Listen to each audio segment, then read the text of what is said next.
Alrighty. The 8th Walpurgis night is finally here, and many fellas will immediately wonder whether or not it's worth rolling right now. Well, the short answer is yes, but first let's talk about one of the newbies on the table. Paint Aroma and Solitude Ryoushu. If nothing else, this fella is oozing with style, dual-wielding a crossbow and revolver from Al Ryune and the Old Lady respectively.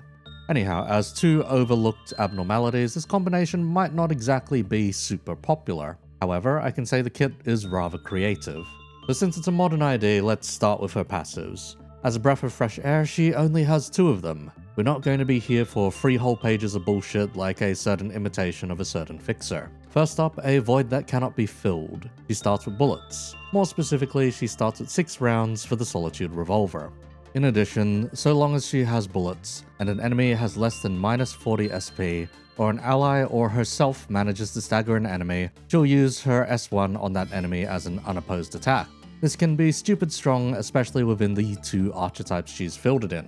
Furthermore, if at attack end she has no bullets left, she'll unload with her S1-2, unopposed instead, before consuming 10 SP to reload. This makes her potentially quite SP hungry depending on how often you can fulfill the above conditionals to expend those 6 bullets. We'll elaborate further during play patterns for how quickly she can expend those. Also to note, she will cancel some of her attacks without enough ammunition. This will only happen realistically on the S1, and even then she'll fire off 1 bullet, then immediately fire off the S1-2 instead. The S2 will pretty much never have this problem due to the forced auto reload.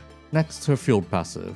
This one is more so tied to the Faint Aroma crossbow rather than the Solitude revolver. For the most part, it details her unique buff that grants her offense level based on its stack. We can gain it in 3 different ways. The first is if sinking damage is taken by an enemy. The second is whenever we inflict her unique debuff Faint Aroma, and third is whenever a tremor burst occurs regardless of the unit. Thing is, the third condition can proc the second condition if it spreads Faint Aroma over to other targets, meaning there's a stupid amount of Petal gain every turn. Unfortunately, it's capped to 15 per turn, meaning we need 2 turns to pop her S3. Speaking of which, when we hit 30 petals, we blow the entire stack on using her S3-2 Magnificent N, targeted against whichever fella has the highest Faint Aroma. This is done specifically at attack skill end, and can indeed proc off of her assist attack if it's the one that brings her to 30 petals. Last, well, if she lost over 10% HP, she heals both HP and SP, which is a nice little bit of defensive layering, but as she's got an evade, we're only going to trigger it if we take unopposed hits, or lose clashes really. Heck, that was fast. Much as I'd like more IDs that are quick to crossover, it does put me out of a job. So let's continue on to her skills and we'll see if there's more to it. First off is her skill 1, Bang Bang. This is what will be used on assist attacks and through her passive. It's a very vanilla status application 2-tap. The first hit inflicts 2 sinking counts, making it neutral as long as a stack is established. The second does tremor potency instead. As a modern ID, it of course gains coin power based on a dual status, those being the more stable tremor and the more volatile sinking. Since one of these is particularly stable and easy to maintain, we can essentially have full uptime on this conditional, so long as we have some minor tremor support. The skill 1-2 would beg to differ in terms of our count stability. Being the cool as hell fan the hammer attack shown off in the trailer, this is thankfully only 3 coins instead of 6. The first coin slaps in only a single sinking count, making it go negative at first, whereas the rest inflicts tremor. There is, however, a real funky addition aside from status here, that being her unique panic type change, Solitude. Solitude itself is a sinking count application monster. Compared to say Ruin, this thing applies sinking count even to targets without SP, or those that can't change their panic type to begin with, meaning this panic type change is just globally useful within sinking. It boosts damage to Gloom skills, which are very abundant in sinking, and of course makes those with Solitude gain sinking at turn end at low morale and more sinking count at turn end in panic state. All in all, you can read this skill 1-2 as apply more sinking count for fun, just in a more delayed manner than you may initially think. Going beyond that, this bloody skill inflicts tremor bursts, much to our dismay. If a target already has Solitude or is about to gain Solitude next turn, rather than inflicting more Solitude, it'll tremor burst, meaning when the first coin hits and inflicts Solitude, the other 2 are then primed to burst instead. But If the target already has Solitude inflicted on them, this is 3 bloody Tremor bursts in a row. Tremor would have been a nice and stable way to get her coin conditionals, well, if she wasn't the one nuking it down herself. This is an instant -2 Tremor count every time it procs, maybe even -3 if Solitude is on target still. But I digress, we can supplement for this later with some other picks. I have to preface, even with the passives in skill 1 alone, she's a bit of an SP yo-yo and mildly count hungry for both bloody statuses. We're gonna need a real funky support base to keep her going. Moving along though, we're looking at her S2, Blossoming Fragrance in the Void. She taps a Solitude bullet once before unloading with Faint Aroma for the other coins. The following 2 coins are pretty much the same in dealing out Tremor count and Faint Aroma. It's a pretty hefty amount of Tremor to boot. Since she's inflicting Faint Aroma, this means she'll be increasing her Petal stack at the same time. Regardless, this is where I should detail the effects of Faint Aroma itself, the debuff, not the Ego weapon. This is a stacking debuff that increases whenever a unit takes sinking damage. Whenever the target gets Tremor bursted, this debuff spreads around to other enemies too. On top of that, when this maxes out at 30 stacks, it Tremor bursts itself and spreads around even further. In addition to the burst at max stacks, it also deals gloom damage equal to sinking on targets before removing all Faint Aroma. When this happens, no more Faint Aroma can be applied to or gained by that target for the rest of the turn. Furthermore, when a unit is killed with this status, remaining Faint Aroma is halved and spread randomly between the rest of the unit's allies. Essentially, this is Outis' Should Fracture, but better, since anyone can raise a stack for the payoff compared to only Outis alone being able to pay it off. Reminder as well that any Faint Aroma spread procs her passive, giving her more petals. Moving along though, skill 3 is Full Bloom. It's a free coiner with the usual coin power conditionals and deals more damage based on Faint Aroma stacks. Since it is a Gloom skill, this will also deal more damage to targets with Solitude on them. Anyhow, this one is quite straightforward too. It applies Faint Aroma and Sinking counts, Faint Aroma and Sinking potency, Faint Aroma and Tremor potency, and finally a Tremor burst while dealing gloom damage equal to sinking on target.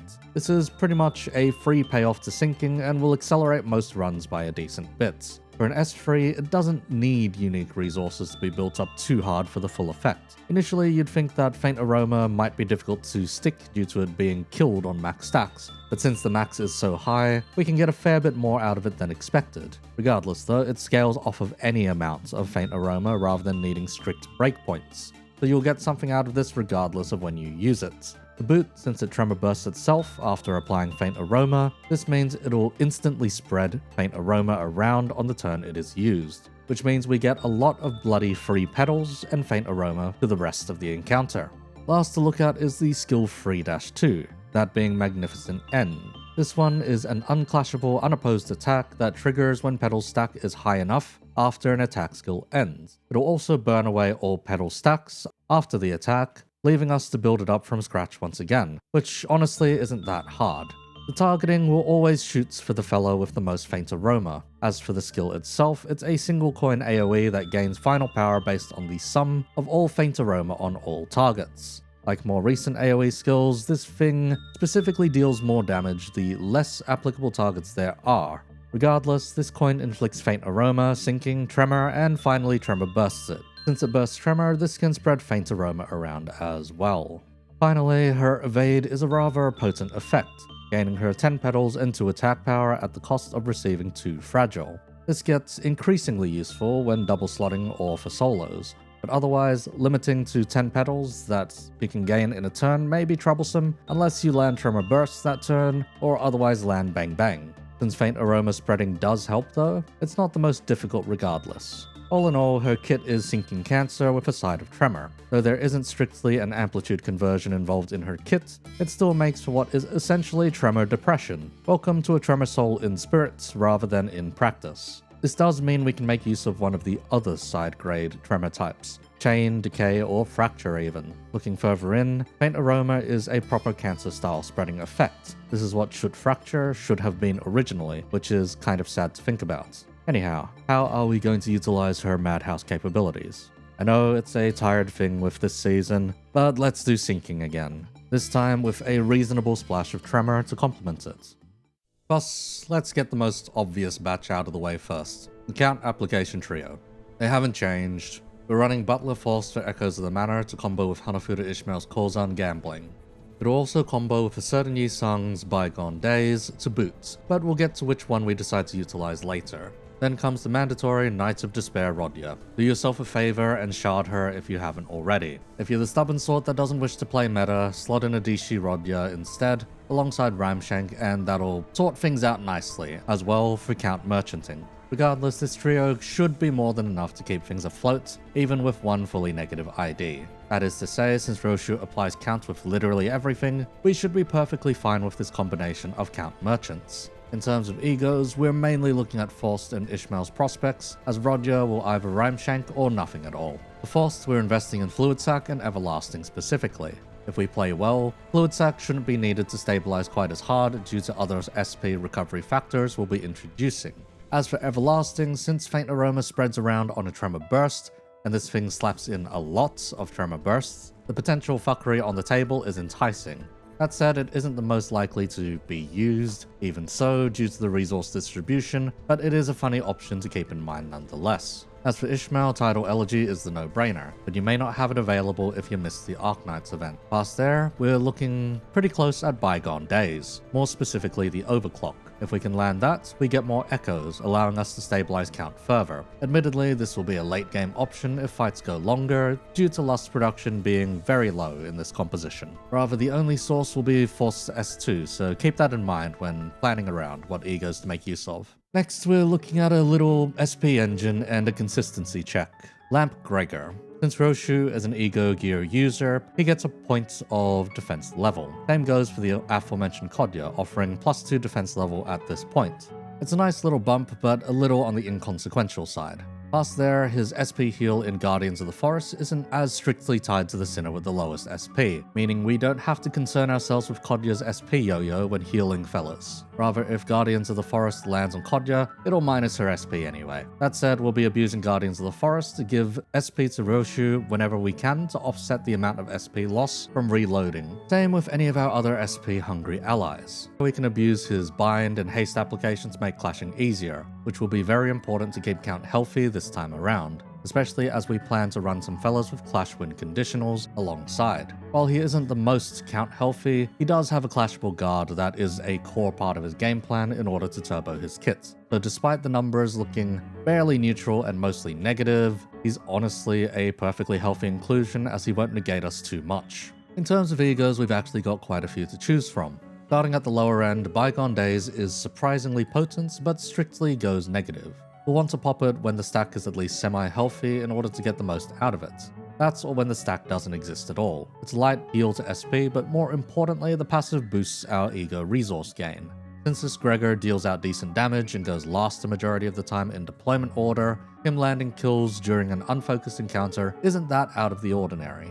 Anyhow, if he manages to get a kill on a target with a lot of sinking on them, it's up to 4 bloody resources. While it's nothing as insane as Contempt or, getting some additional fuel is nice to have, at least in an unfocused encounter. Now if we go beyond there, the rest are more generally useful in comparison. The he slot can be taken by either Solemn Lament or Christmas Nightmare. Christmas Nightmare is an odd choice since it needs Gluttony, which we would have none of outside of choosing to field Ryoushu. It is, however, a pretty decent boost in offensive consistency by lowering offense level of enemies when properly utilized. It is, however, far more expensive and situational to make use of, even with the added tremor and sinking. It also forfeits our easy way of paying off for sinking if we decide to use Ryan at all, so best not, I'll be honest. Solemn Lament, on the other hand, plays a lot nicer in this composition, in offering an alternative payoff that we can stack. Both of Butterfly's effects are useful for Ryoushu. The SP gain from the living helps supplement for any losses, and the additional damage from the departed is very welcome.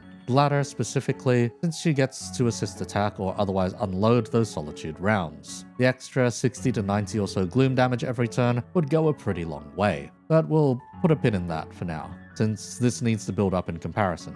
For the WoW slot, Unbrilliant Glory is just too good to pass up. We get more tremor when we proc it the second time, and otherwise it just augments many of Bird Gregor's defensive capabilities, which can come in handy. Now, I've alluded to the Yi Sung shaped hole in the composition a few times now, but let's rip off the band-aid, shall we? There's 2 viable options in Ryoushu and Solemn Lament Yi Sung. One of them requires a lot more work than the other, and since we're not focusing on them specifically, he becomes a bit less potent than we'd really want. Ryoushu needs a lot of support to truly shine and get that Furioso to go completely ham. He's still strong without that support, don't get me wrong, but nowhere near his ceiling. He also doesn't do us very many favors in this composition, especially in being particularly count hungry. We don't have the room to support his poise either, as self-sufficient as it may eventually become. In that sense, he's a rather selfish ID that would rather us build around him than anyone else. That said, he's still an option. It's just one that pulls a significant part away from the sinking and tremor game plan and clean into raw damage instead. Plus, I would pass on the fella and take Solemn Lament. Now, the dual-wielding gunslinger, his benefits are manifold. Butterfly on demand rather than Butterfly when we have the resources is particularly strong in this composition. It doesn't matter if it's the living or the departed, having either helps us out tremendously. Within this composition, it should pretty much guarantee us 100% uptime on a single target for this unique status, meaning whenever Ryoushu needs to top up on SP, he can just slap a target. Heck, on her unopposed assist attacks, you can just slap a target to get some SP healing, plus doing away with one of her problems in SP management. Of course, Yi-Sung is also at the mercy of his own SP, for which type is inflicted, but with Guardians of the Forest from Gregor, we have a layer that helps us offset for both of them. Anyhow, with 100% uptime, a majority of Ryoshu's problems go away, and pretty much just let her go ham in dumping out bullets. Going further is ego access. Ryoushu has a stricter game plan that makes using egos a lot harder to toss in. In comparison, Solemn Lament can take turns off due to Butterfly lasting over multiple turns. Plus, we can take a closer look at Yi-Sung's egos and implement them more aggressively. One of the more important ones to use will be Bygone Days. This has its funny combo with Echoes of the Manor, as well as improving Yi-Sung's clashing capability. This is particularly important as we want him to clash pretty much every turn, due to his sinking count application being all on his clash win conditionals. We can fast get 2 clash power just by building a decent stack after using this. At free Gloom and free Sloth, this thing is dirt cheap for us, especially with Ryoshu's assist attacks. Past there, Great Trichiliocosm is available for us. This thing hits needlessly hard even without the poise. While it's a smidge more potent when used by Ryoushu, it's no slouch here either and can enable some really dumb burn shenanigans if we want to make use of them. All that said, just take Solemn Lament. It's less thinking and overall more useful in this composition than Ryan. As nice as killing something dead is, we can achieve a good amount in the time it takes to build up to Furioso, and perhaps even end an encounter before it otherwise would have come out due to his hard cap on stacking procurations. Beyond Yi-Sung, we're looking at Outis. Yes, this was most likely the expected combination. After all, they share status types. That's all the build needs for a team, right? Well, in the case of Sinking Tremor, we don't have an amplitude conversion to make use of for the additional damage. That isn't exactly the case yet. But that doesn't sweep Outis off the table quite so cleanly. Outis has the brilliant application of Blue Sand. This is a panic type conversion that inflicts sinking counts on Clash Win as part of the status. It is worth mentioning that panic types don't exactly stack. You can't have someone eat Echoes, Ruin, Blue Sand, Dazzle, and Solitude all at once, at least for the panic type conversion itself. However, the most recent one does apply, and with how often Ryoushu deals out Solitude, it's going to be the main effect that sticks. We'll couple that and the fact that all the other panic types have effects that are independent of the low morale and panic, and we're basically golden anyway. Just stack them. Regardless, since this composition can apply a stupid number of panic types, Outis is always going full throttle, and will pretty much always have the Ujat Vanguard. Blue Sand in this case makes us free count healthier across the team, so long as we clash appropriately. In the case of this team, Yi-Sung, Rodya, and Outis all want to clash at all times, giving us free IDs that will make use of this on a turn. Gregor can always take a clash too if the others aren't, and can even do this off of his clashable guard, making that somehow strictly positive if we somehow didn't land free clashes already. Beyond there, we can look at Should Fracture. This is another mini cancer when stacked up, explodes for sinking damage. It doesn't spread quite as easily as Faint Aroma, but by putting another small payoff in our side of the court, we can measure up quite a bit of triggerable damage in best case scenario. When more LCA IDs come out that use this status, well, if they do, we'll have plenty of nice cancer to spread around. Aside from that, the status applies a Gloom Fragility when popped, and otherwise amps Gloom damage for existing, which is really nice to have in a sinking based composition. If we want to look into egos, there's one big one to stare at in Outis' case. that being Binds. It gives us a source of amplitude conversion outside of Hanafuda Ishmael's Decay. Whereas Decay lets you get a consistent defense level down based on the stack, Tremor Fracture is a different kind of animal. By allowing us to improve the stagger level taken, we can turn physical resistances from 2 times to 2.5 times, if we adjust a yellow stagger into a red one. That of which is actually a pretty sizable amplification of damage. Since the amount of tremor we have lying around is likely to be more on the negligible side of things with the amount of tremor bursts going out, we can abuse what small amount we have as best as possible, for a physical payout rather than strictly a status-based one. Aside from that, Magic Bullet exists. We can Dark Flame or Execution round with the right setup, though it won't be particularly potent. If we line it up with Great Trichiliocosm or other burn-related egos, there's a possibility of fucking around with burn as a tertiary status, but I wouldn't prioritize it all too heavily in that regard. That said, it is an option when push comes to shove. Otherwise, if you have Holiday lying around, it's a Tremor Burst and damage ups as well as SP management. Very usable with our affinity spread, but we want to save that lust for other things if possible. Last, let's look at our backline. There's a few oddballs here, especially in being utilized for their backline potential rather than being out front. First is Index Dawn. Her SP heal is on the smaller end of things, but is rather consistent and doesn't specifically fuck over the Knight of Despair, since it prioritizes plus coin IDs. This is a backline source of sanity management we can make use of for best results, and is very easy to trigger with how many Gloom defense skills we have lying around here. Then there's Wild Hunt Heathcliff under the same resonance conditions. Endless Lamentation makes things really healthy against targets without SP, or otherwise soups up our raw damage for targets with it. Since it's based on ally with the highest SP, Ryoushu won't always get this due to her reload conditions, but if timed correctly and deployed in the right order, we can get this to land on her pretty reliably, especially with the SP heals going out. Plus, an up to 20% damage boost at almost all times can be very handy to make use of. Unfortunately, Sinclair doesn't give us all too much to work with outside of the Mariachi Man, so just shove him in there for the extra free damage. Not much to say about that one. You could play with the extra final power from BL Sinclair and Gregor, but that won't quite apply as often here, with Pride being less of a priority to make use of.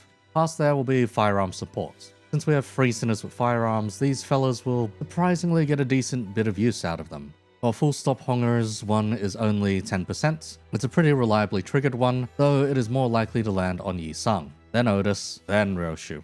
Laysalt's one is also the same considering the speed range and haste on Yi Sung. Nonetheless, if any of them outroll each other, the spread of damage will be passed around. With all of the sinners out of the way, we can look at play patterns. There's not all too much really beyond the average sinking game plan. Actually, funnier still, the average sinking game plan is more or less the entire plan. Starting out though, deployment is very important this time around. We're going to want Ryoushu in the first slot and Yi Sung second. This means on consecutive turns of proccing Guardians of the Forest, these two will be prioritized for its effects. This also places Ryoushu as first in line to get Index Dawn's SP heal on turn 1, and prioritizes her for the SP based supports if everyone has the same amount. It will also let her win speed ties as well, allowing for her to place Faint Aroma on a target first before others are able to hit it, allowing for it to naturally increase more easily. In unfocused encounters, these two fellas will be up front. These two fellas being up front also means that their unique statuses will be spread around more easily due to having multiple skill slots to capitalize on, but that's a side point. The main priority is to ensure that these two stay at healthy amounts of SP. The rest of the ideas can pretty much be souped around. Consider placing Force higher for more echoes or Outis higher for more shoot fracture application if they can gain skill slots, but otherwise, everyone is solid to remain in the soup. Gregor can also be deployed last in order to guarantee he is always going last, if that suits your fancy too. Moving along, the first turn is rather simple. We can't yet gain Petals, so Ryoushu should evade in order to get Petals and attack power up. Gregor can hit the defensive, same goes for Rodya in order to get their engine started. This trio using defensive skills automatically procs all resonance-based passives in one go, at least for Gloom. Ishmael has to follow the cards. Force should S3 for echoes, meanwhile Outis and Yi Sung are fishing for their S2 and S3 respectively to get us the one slough we need to proc Ryoushu's passive the following turn and start Petal generation in earnest. There's a few patterns from here we can work with. If Ryoushu triggered Bang Bang at least once, then we can use an S1 the following turn to get an S1-2 out immediately, so long as we can reliably trigger another Bang Bang within the same turn. Otherwise, it would be recommended to get Faint Aroma going, as it will need time to stack, especially with how high a stack it needs for its payoff. In this case, I'd say an S2 is preferable over an S3. At the very least, Ryoushu will still shoot a Solitude round. But if we're looking for a magnificent end rather than S1-2, we can S3 instead to pretty much max out Petal gain with Faint Aroma application, sinking damage, and of course, a Tremor burst with Faint Aroma spread, bringing us to 25 Faint Aroma by turn 2. Aside from that, we're going to want all 3 main clashers to be clashing, these being Kodya, Outis, and Yi Sung, in order to get counts and build towards their effects. The more sinking count we can maintain, the better in the long run, especially as the Faint Aroma stacks build up. In doing so, we're also dealing out sinking damage and getting Ryoushu her petals through Faint Aroma climbing. Ishmael is once again at the mercy of her card, and Faust can S2 for the counts if she hasn't already popped her S3, otherwise now is the time for that. As for Gregor, the best time to use his S3 is immediately after his Dazzle pops. Since we did that on turn 1, the best time to fire it off would be now. But if it isn't an option, consider using an S1 rather than an S2 since the stack is still in its starting up stage. If you still aren't confident even then, or an S3 is coming up, you could just slam the defense skill a second time. Now for turn 3, we just need enough petals to trigger a magnificent end.